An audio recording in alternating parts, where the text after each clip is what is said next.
the nature of your crime, the one issue that you can never change.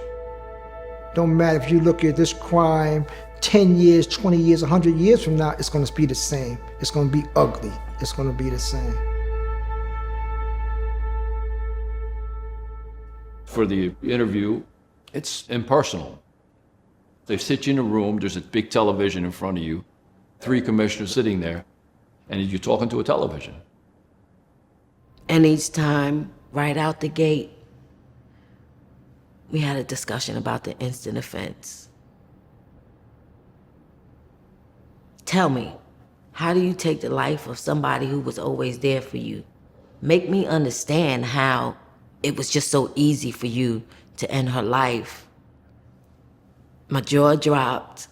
The tears started flowing.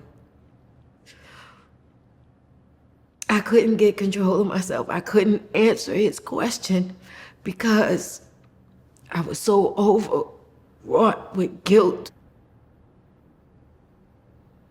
At that time, I was with an abusive boyfriend. So anything he told me to do, pretty much I did. When he decided he wanted to get more money, he went into my grandmother's room and began to suffocate her. I walked in to see him doing this and was threatened with, if I don't help, my son was next, who was laying in the bed right next to her.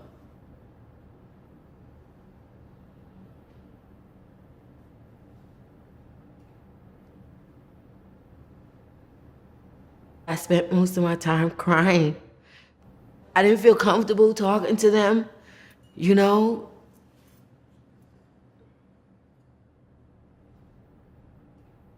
Most of my hearings were just focused on the crime. We did all that in court. The judge saw and heard everything that could possibly be said or heard about it. That was part of his considerations when he sentenced me to the minimum. I had a commissioner named Ferguson twice.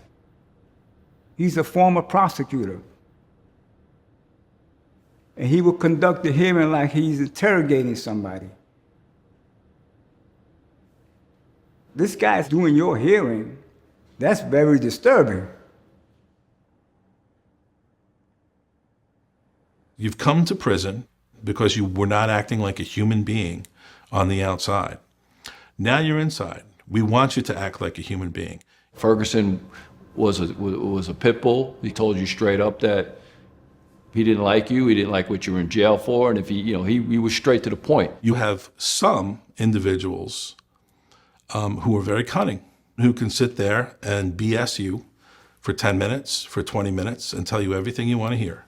And if you don't have the experience, if you don't have the chops to assess someone who has perhaps dedicated their life to criminal activity, someone else may get raped or murdered. And that's your responsibility. I look at their demeanor, I listen to the sound of their crackling voice, I see perhaps tears in their eyes. Some are true tears, some aren't. I asked another commissioner, have you considered the fact that during my incarceration, I've done X, Y, and Z? And the commissioner picks up my file and goes, oh yeah, we read all that. Just flips through it like a phone book. Like, yeah, we read all that, and drops it back down the table and looks at me like, okay, now what? In prison, some of us focus on changing who we are. You know, we're consumed with helping others make this same transformation. And for it not to have any value, when you go to a parole board, no value whatsoever. That almost enrages you, that they could be so callous. You're in on a term of from 6 months to 10 years for assault with a deadly weapon? Yes, sir. And The whole parole scheme was first invented in New York State. Why is it that you didn't learn from your first incarceration? So this is the epicenter for the system, and yet it's one of the worst now.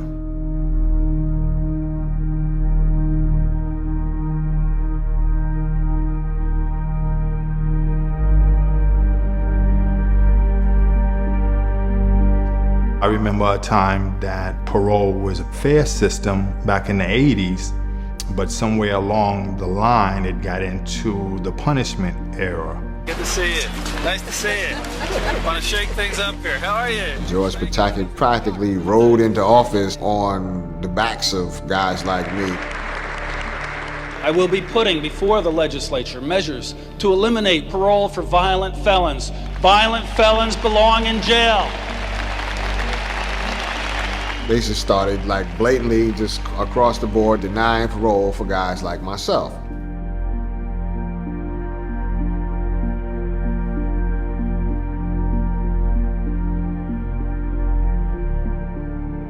During the Pataki administration, the release rates completely flip-flopped. If you had, let's say, 3 out of 4 who came before the board getting out, 3 out of 4 under Pataki stayed in. He did an absolutely brilliant job. The justice system cannot survive the hug-a-thug mentality, meaning you've had a bad childhood, let me give you a hug, now you can go free.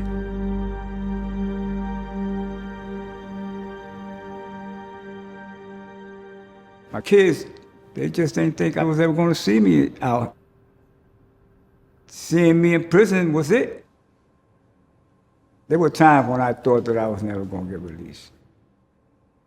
I personally know men who are being hit by the parole board and they're in their 70s.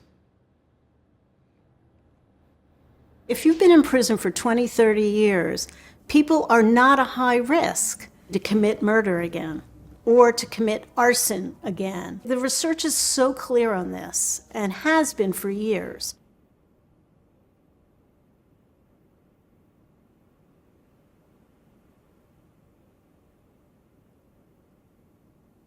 What you might have been as an 18-year-old or a 17-year-old or even a 20-year-old is not the person sitting before you today as a 50-year-old, a 60-year-old, or a 70-year-old.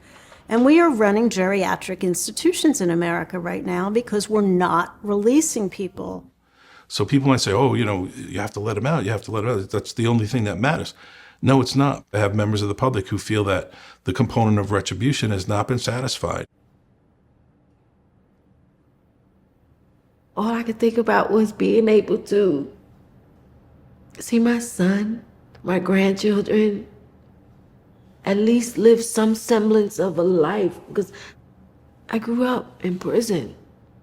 After the first few boards, I stopped telling my wife I was going because it was just messing her up. You know, she'd get all excited and get ready for you to come home, and then you get denied. After about 6 boards, I stopped telling anybody I was going to board. I would just go.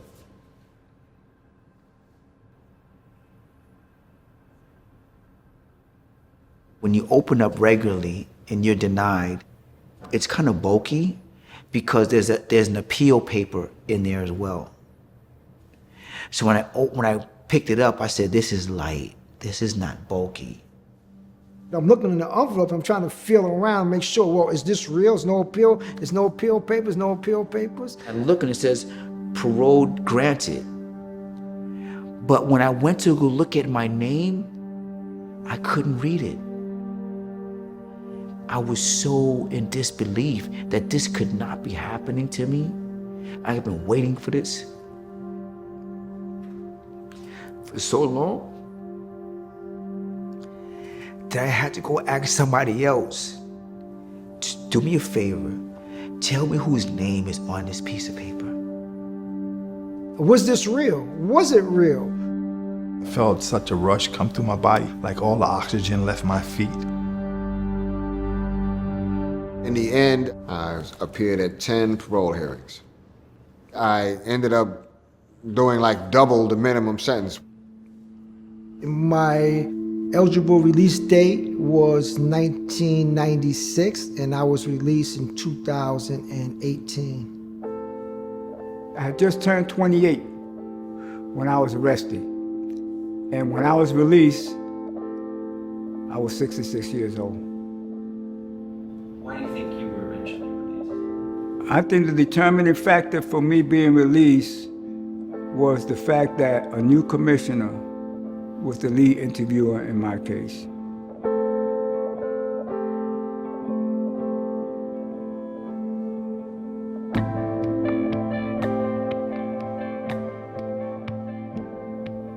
Jose spent his life organizing in prison to help other people. Nowhere else believes that you shouldn't be forgiven and that you don't have the right to move on just because you did something heinous at one fixed point in your life.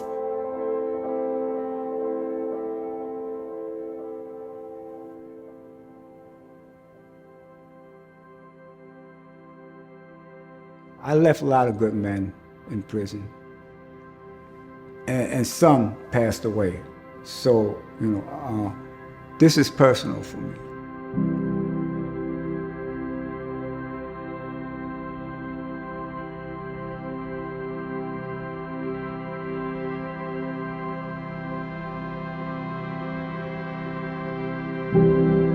I have 4 grandsons.